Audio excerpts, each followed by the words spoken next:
Jai Gurudev everyone, and welcome to this another week's summary. This week from 27th of April till 4th of May, we are going to see what is the ego sense. Is the ego sense good or bad? Can it be a good or can it be bad? We will just understand few more things about our ego. However, before we begin, what is my understanding or whatever we have read so far based on the whole thing, we have discussed this few times, but I will recap that again. Ego sense is nothing but that basic substratum state where the consciousness starts feeling its individuality from the universal consciousness. So the universal consciousness is functioning on its own, everything is getting manifested there, everything is arising there, everything is going down there. In that, when something just stirs and feels that separateness from it and gets a physical form and starts behaving like it is separate from the entire world because of this physical boundary, we can say, then it becomes the ego and the individuality. But the physical level is not the individuality. It is going to get dropped anyway, so it's illusion. The mental level is not the individuality because it is changing all the time, we know that. Then what is beyond that? Intellect, then also is changing. Memory, it is not fixed, it is changing. Then is it the separateness that we feel from the universal consciousness, and that is telling us that is what the basic level we reached if we keep going back. And then you will understand that when you reach to that particular subtlest level, then the merging is ready to happen. See, understand, it's not going to happen by your doing. You just reach to that level and after that you let go. Then is the grace, and it's just the beautiful way to put it in the knowledge sheet that we read in this morning as well. When the fruit ripes, it falls down. So that way you have to just let go after that. Your journey is to just understand till there what is not correct, what is changing, and what is correct, and what is non-changing. So continuing to that, here it's a story of a demon called Sambara. Sambara has created, he was a demon, and he had the power, magical power, where he can create the things with his magic. So he created the 3 demons with his power, and those demons did not have any latent tendencies, any impressions, any experience, any memory. So they did not have any fear, and because they did not have any fear, it was very difficult to defeat them. So they started creating a lot of trouble to the gods and goddesses and devas. So they reached to the Brahma, and Brahma then said, "O gods, Sambara cannot be killed. It is wise for you to retrieve from the battle. In due course," this is very important, "on account of their engagement in this war, the ego sense will arise in these 3 demons, and then they will be subjected to psychological conditioning and develop the latent tendencies. Just now, they are utterly devoid of the ego sense and its adjacent conditioning and tendencies." So, if you want to understand this in a more better way, when you are born until the age of 2 or 3 years, you do not have this ego sense. You are just completely merged with this universe around you and the universal consciousness. When you start understanding your name, your gender, your position in the space, and when you start moving around with your family members and all that and continuously talking with them, you start feeling that, oh, I am something different, and then that ego sense is born. Before that, there is no fear. A 2-year-old child or a 3-year-old child can put the finger into the burning candle and will not be fearful. When it burns, then it realizes, oh my goodness, there is something that I have to protect, and that something is my body, that physical form. And then somebody shouts around them, oh, you can't put your finger in, it will burn, blah blah blah. All that drama that is created creates more ego sense, more fear. Are you getting what is happening? So the same thing, these demons, they were just doing whatever they wanted to do. However, there was no fear because there was no ego sense. No, what Brahma said, that in the due course time it will happen. They in whom the ego sense, this is Brahma continuing, and its counterpart tendencies do not exist, no neither desire nor anger. See, understand, your fear and your desires both arise because of the ego sense. So fear in us is because of the ego sense, because that fear is telling us, no, you are this separate identity, you can't let go, you can't diminish, you have to protect itself.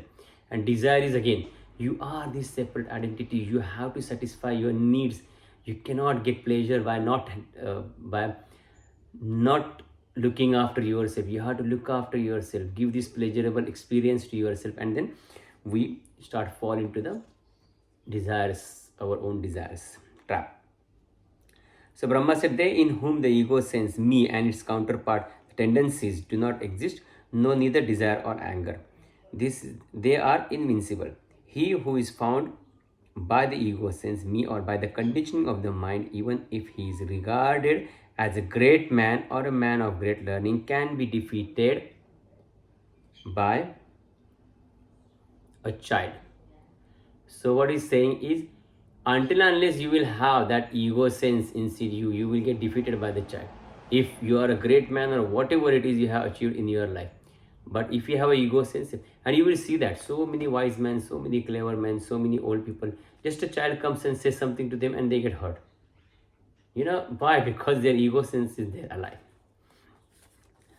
So then he said, then over the period of the time, again Brahma said few more things. Even as a mirror reflects the objects held close to it, one's behavior reflects as an ego sense in one's consciousness. So your whole behavior is reflecting your ego sense. What are you thinking about yourself inside? What do you believe to be inside?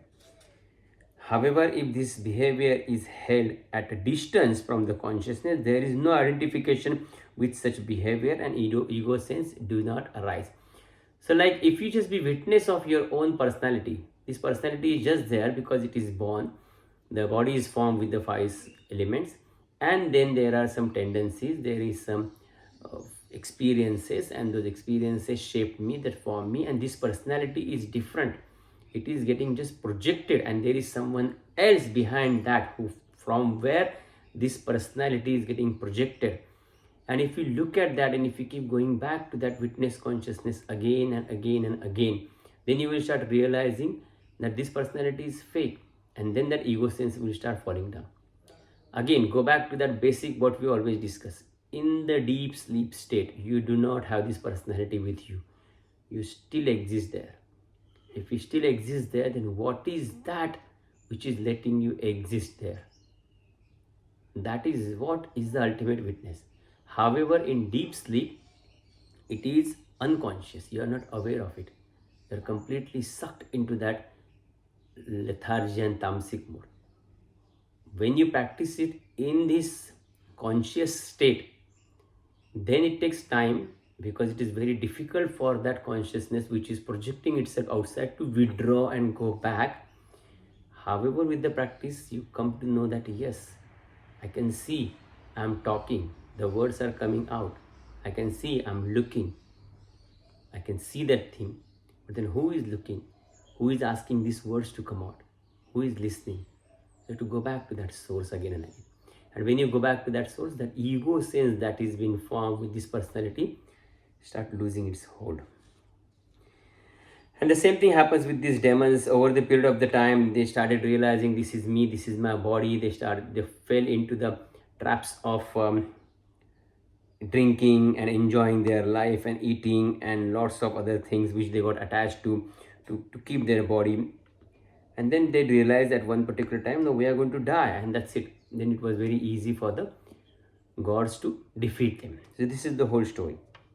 So then after this is done, then Rama asked the question that how does these 3 demons attain the liberation?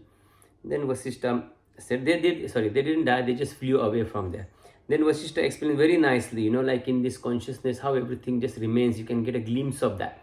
That he said all those 3 people, 3 demons went somewhere and they hide somewhere, and over the period of time, one born as a sparrow, and something else born as something else, and then they were in the Kashmir region under some king, and then there other people, they heard their own story, and then they mosquito, one became mosquito, and and then when they listen to their own story told by someone else, they realizes, and those old tendencies inside them got freed, and then they attained the liberation.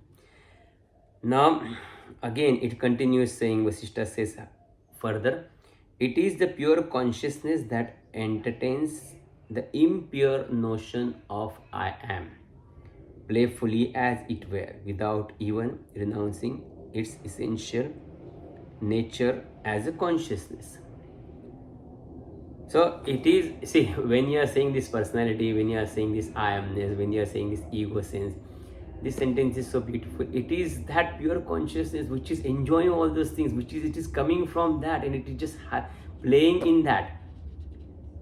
So there is no literally the separateness.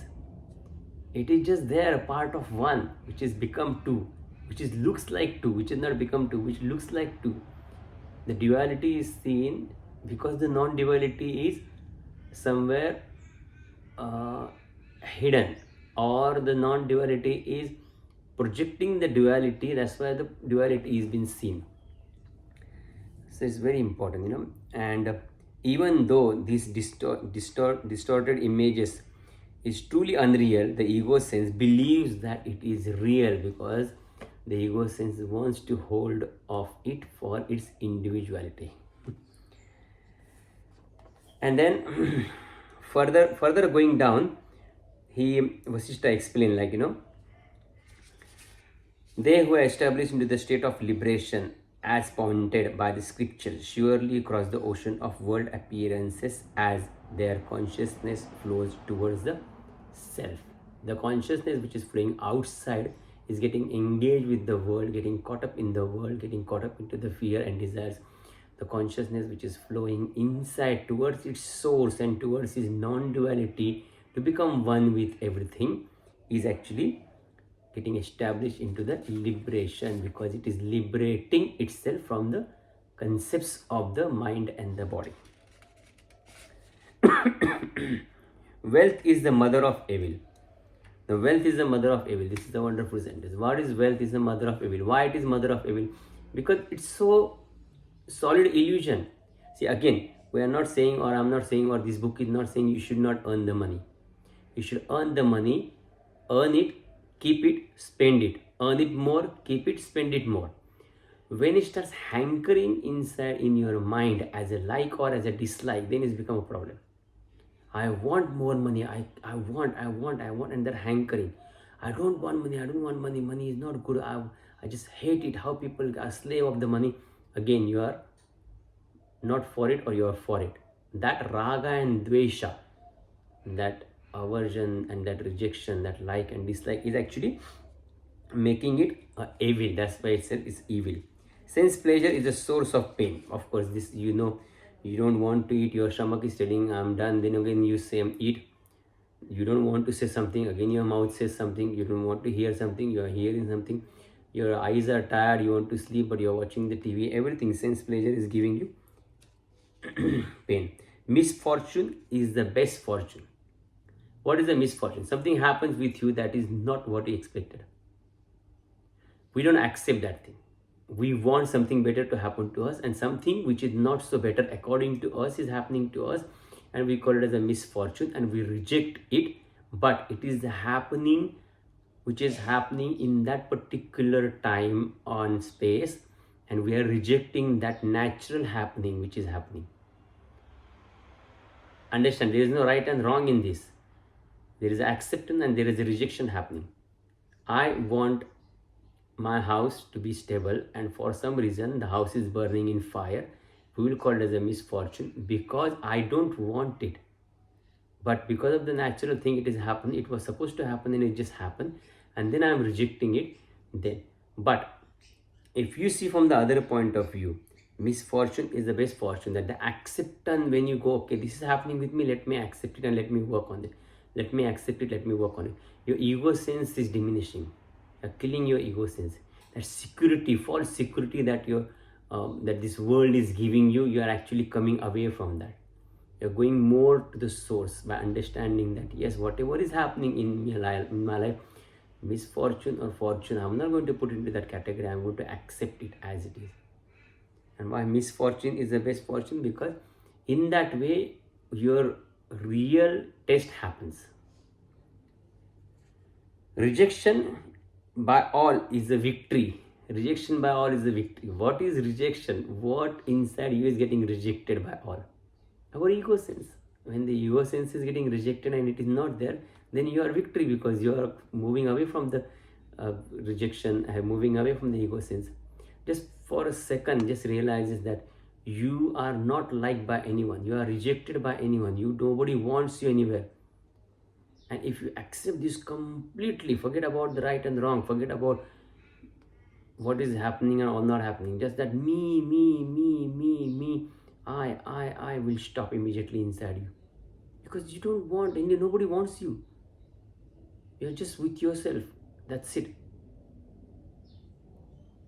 And then that's your victory, because you are not satisfying your ego. You're not pumping your ego. Your ego do not want that acceptance and that approval, or that some goody thing from the others. Everybody has rejected. That's it. Finish. There is no ego sense remained. That is what exactly we do in our meditation. We say, I want nothing, I do nothing, I am nothing. I don't want anything from anybody. I am nothing. And that ego sense is getting, once you reach that level and then you start meditating, then you are meditating for the sake of meditation on this consciousness, which is there thinking itself as an individual and separate. Before that, you are just meditating and doing that process, whatever we call it, to clearing our mind, clearing our thoughts. Is it making sense? So rejection by all is a victory. Life, honor, and noble qualities blossom and attain fruition in one whose conduct and behavior are good and pleasant, who is devoted to seclusion, and who does not crave for the pleasure of the world in which one lead to the suffering. So this we are reading on 30th of April, page number 121, the last paragraph. So this is very important. This is very important and very difficult to understand. That's why I gave a best shot of explanation. But however, don't get confused. Okay, please don't get confused and don't say, oh, what is Vasistha is saying? Rejection by all is victory and all that. This is all because your ego wants to hold off all those things, and he wants to crush the ego now. He's like taking Rama to that particular level now, that Rama will not even think that I'm a king and I'm doing something. I'm a prince and I have to do something. He will just take him to different level. Now he continues on 1st of May. O Rama, every zealous effort is always crowned with fruition. Whatever you do in this life, whether you think it as a good, noble, under the name of the seva, under the name of the spirituality, has got some action, has got some fruits attached to it. The impressions will manifest in some time and it will give some fruits. Hence, do not abandon the right action. Weigh the worthiness and of the end result. So everything, that's why he says, if everything whatever you do in the name of the action and it has got the results, then why you are getting into the not so good actions? Then keep doing only the right actions, because then the right actions will bestow the right fruit. Again, the right action do not have to be the right action. It has to be the right intention, right mental thought, right action. So it is not just the action, oh, I'm just going and doing the charity. No. What is the reason behind that charity? Are you looking for something personal? For a business, for your personal growth, for your spiritual growth, for some merits? Then also it's not the right action. It has to be spontaneous and completely free of all those mental conditioning and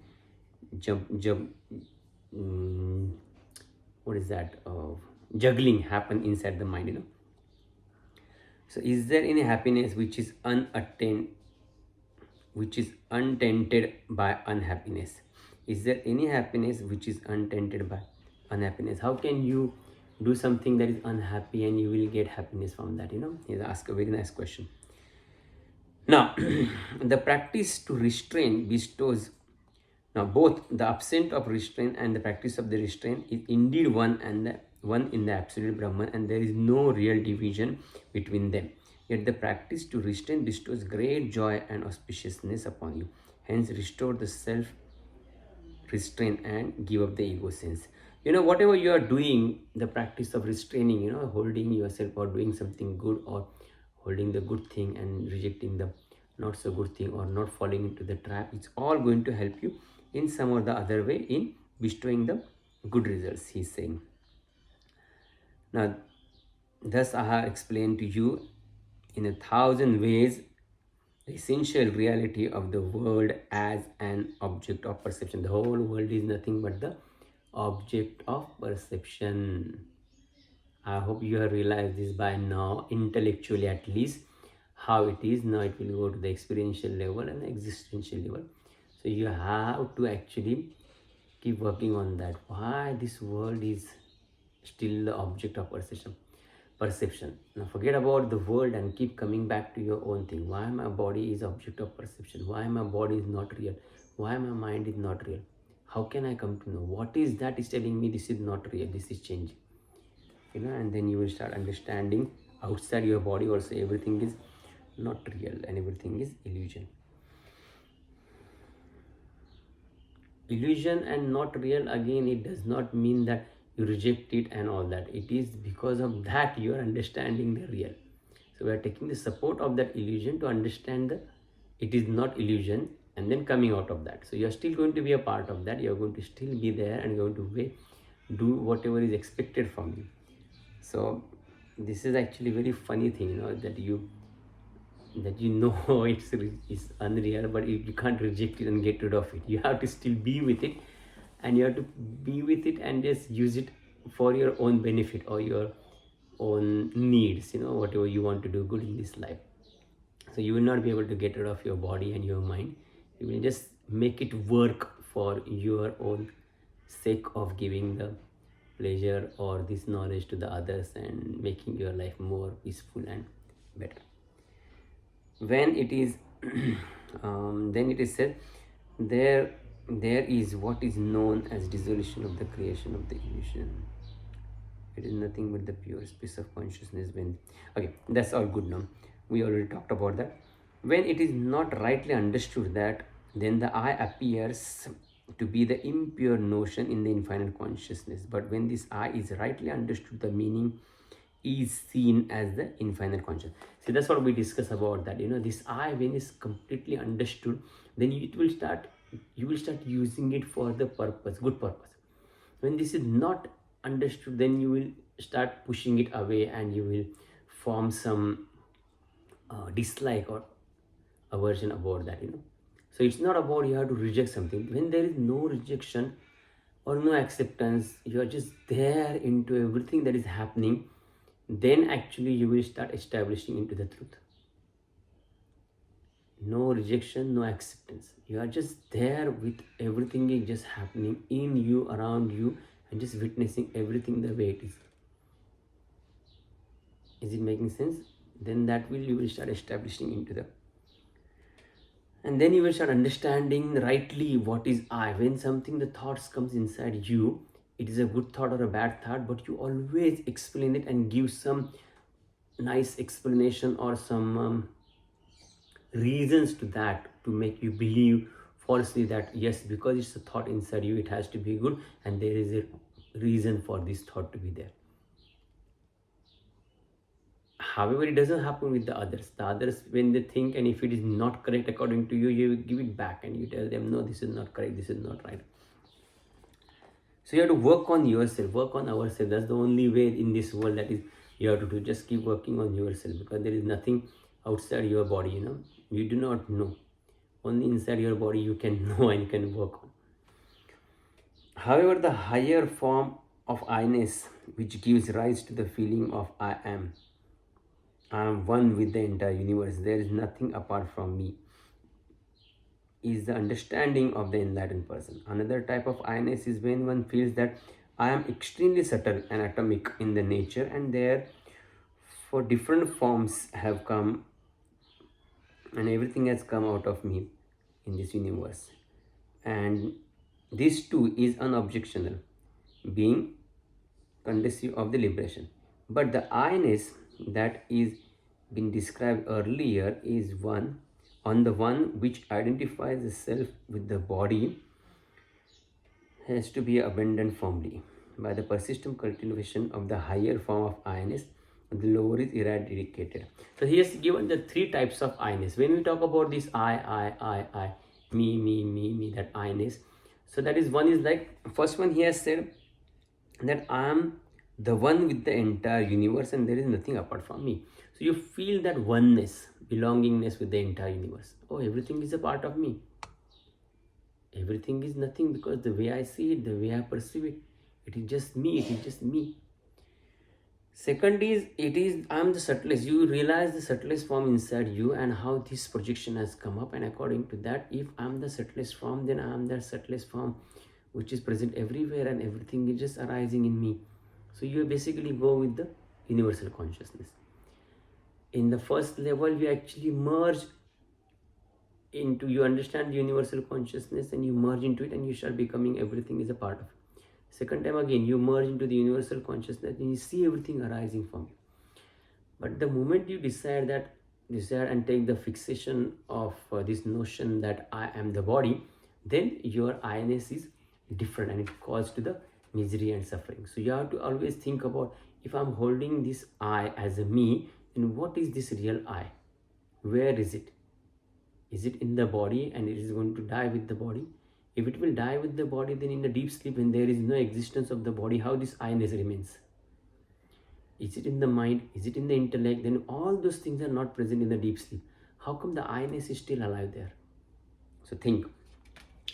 Then after that, there is another story, continuous. Sambara did not like that, his demons got killed by the gods, and then he said, oh my goodness, because they created the ego sense, so let me create something who is not create the ego sense. So with his magic power, he created another three demons which are omniscient, and then they have got a self-knowledge and they are full of dispassion and sinless.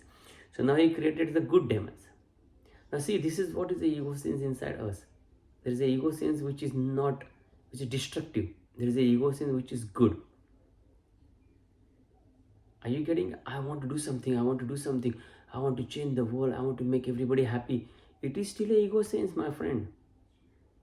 And no, nobody likes me, everybody hates me, I don't want to care about anybody, I want to just teach everybody lesson. That is also ego sense. In both the categories, your ego sense, one is destructive and one is for helping the other sense, but both in the form of his ego sense. Until unless you realize that you are beyond that, all those things is coming in you and dissolving into you. That is what happens. When this happened, then again it was very difficult for the gods to defeat these people. So they went to Lord Vishnu, and when Lord Vishnu defeated Sambara, then all those three demons, they also got liberated, because when they fell, became enlightened and they had no ego sense. Because in front of the Lord Vishnu, what is Lord Vishnu and what are all those things saying? See, this is the individual consciousness which is Sambara. We can consider like that to understand more. In that individual consciousness, there is that ego sense coming up. That ego sense is good, then yes, these three new demons have to arise. If that ego sense is bad, destructive, then that bad demons have arrived. Now that ego sense is depending on the Sambara, because Sambara has created. So the consciousness, individual consciousness has created that ego sense, the forms of ego sense. Now Lord Vishnu is one, the universal consciousness from where the individual consciousness has taken place. So if the universal consciousness which dissolve into the individual consciousness which dissolve into the universal consciousness, then the ego sense which is formed because of this individual consciousness will get dissolved automatically. Is it making sense? We'll repeat again. The ego sense and the forms of the ego sense that you are considering yourself as yours is because of the individual consciousness, that yes, I am separate, and the individual consciousness wants its identity. Now Vishnu is coming and defeating Sambara, is the universal consciousness is letting the individual consciousness dissolve into itself.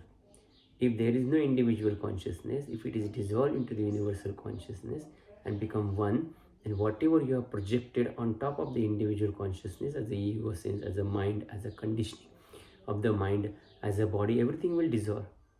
There nothing remains. So you will just see as everything as a happening, and you are witnessing and this happening through this body. However, you are experiencing that also through this body. So though this Maya and ego sense is there is a advantage of that. Because of that, you will not experience all those things. Imagine you are one with the universal consciousness right now at this moment. There is no body, there is no mind.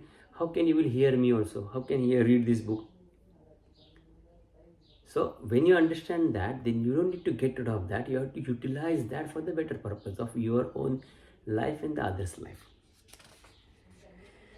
Now, I shall declare you as a, now after that,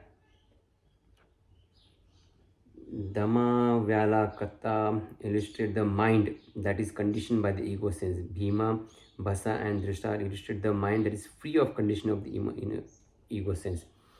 And O Rama, do not be like the former, be like the later. And the reason that I narrated you the story, my dear and highly intelligent, because you are my dear and highly intelligent disciple, O Rama, they are the true heroes who has brought under control the mind. So don't fall into the trap of the mind. He is saying, those demons which are destructive is the condition of your mind, and those demons which are actually helping others is also the condition of your mind. But he is promoting the conditioning which is good for you for the liberation. What I said before was little bit one step further up of this, that you have to witness both the things for getting into that witness state and establish into that liberated state. So I shall declare you the quintessence of all the wisdom, and listen and let it perfume your whole life. Bondage is the craving for pleasure, and its abandonment is liberation.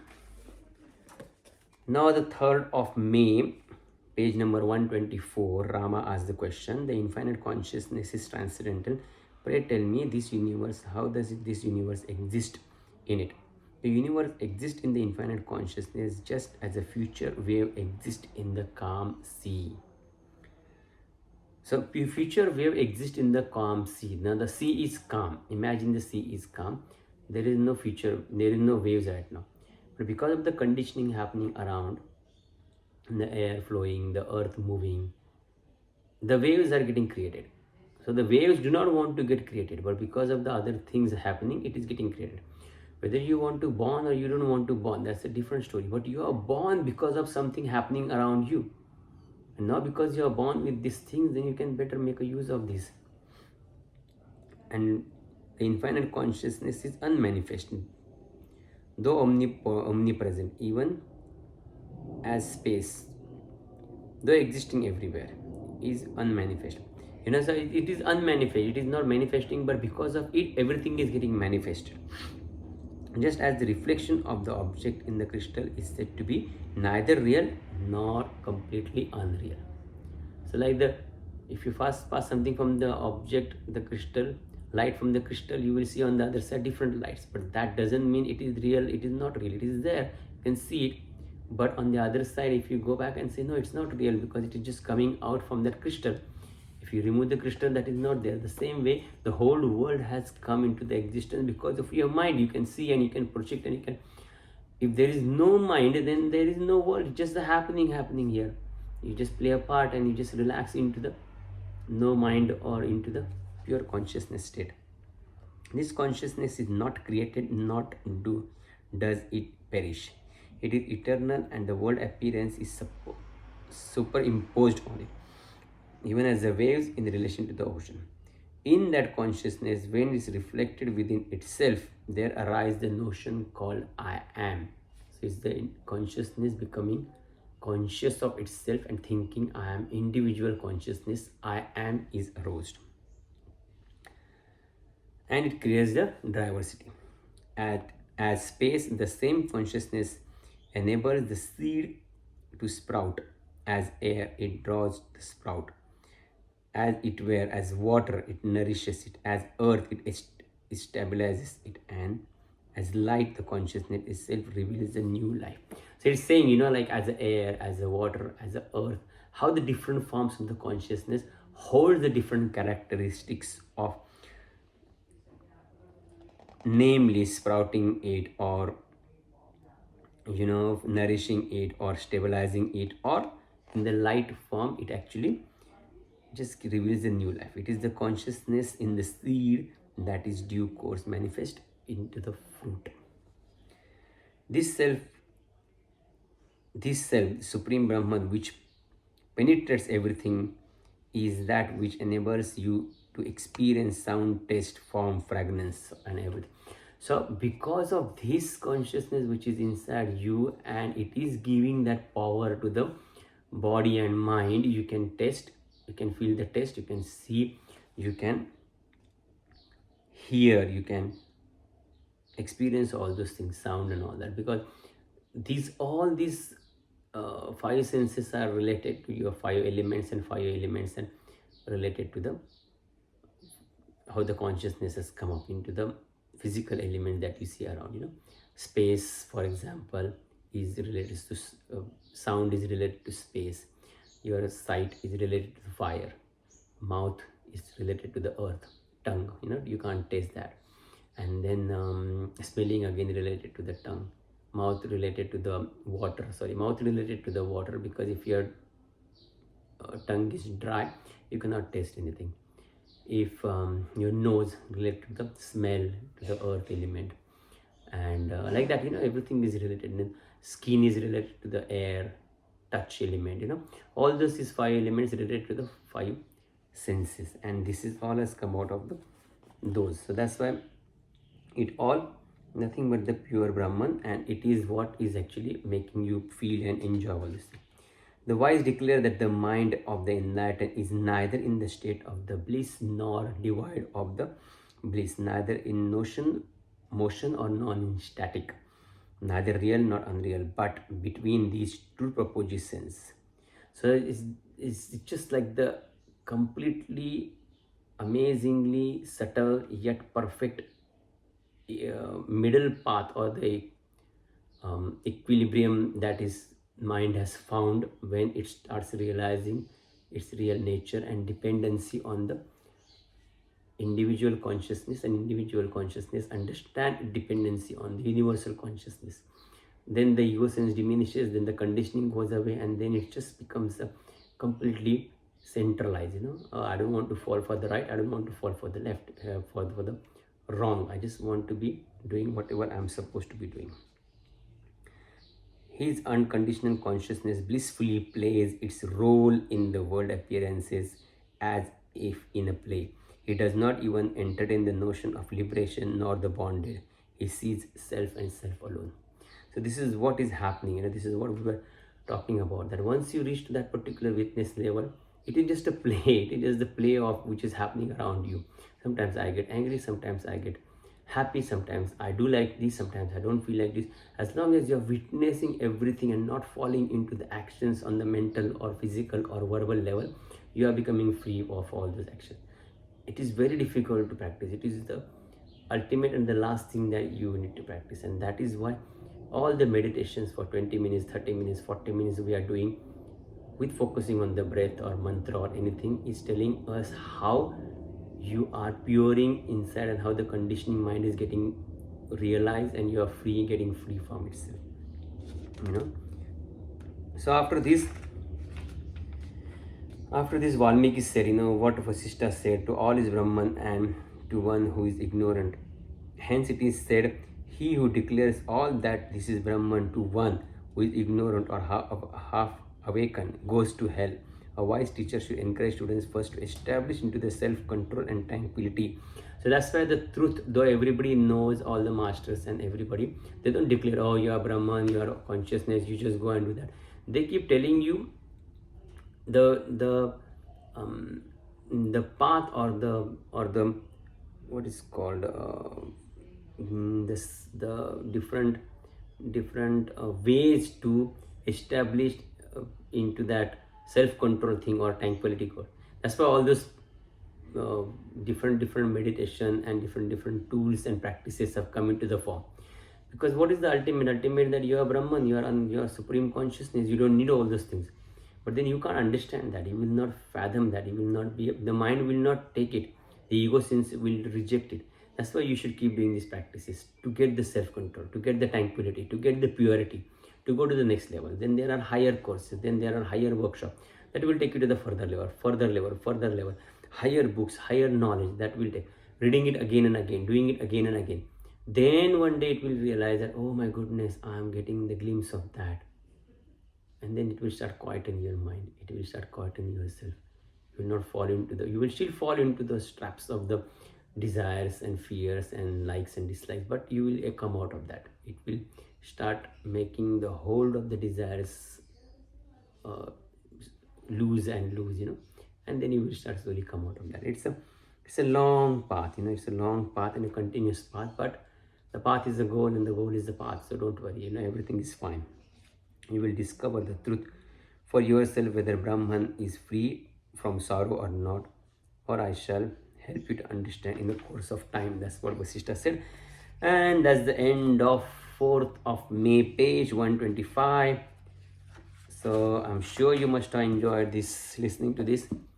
So keep thinking about that, keep listening about that, and keep challenging your own ego sense, which is popping up every now and then throughout the day, throughout whatever you're thinking, throughout whatever you're saying, and throughout whatever you're doing.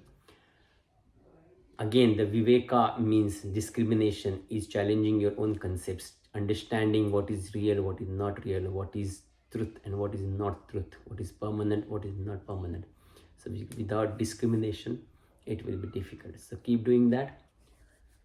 And I will see you next week again with another week summary. Jai Gurudev.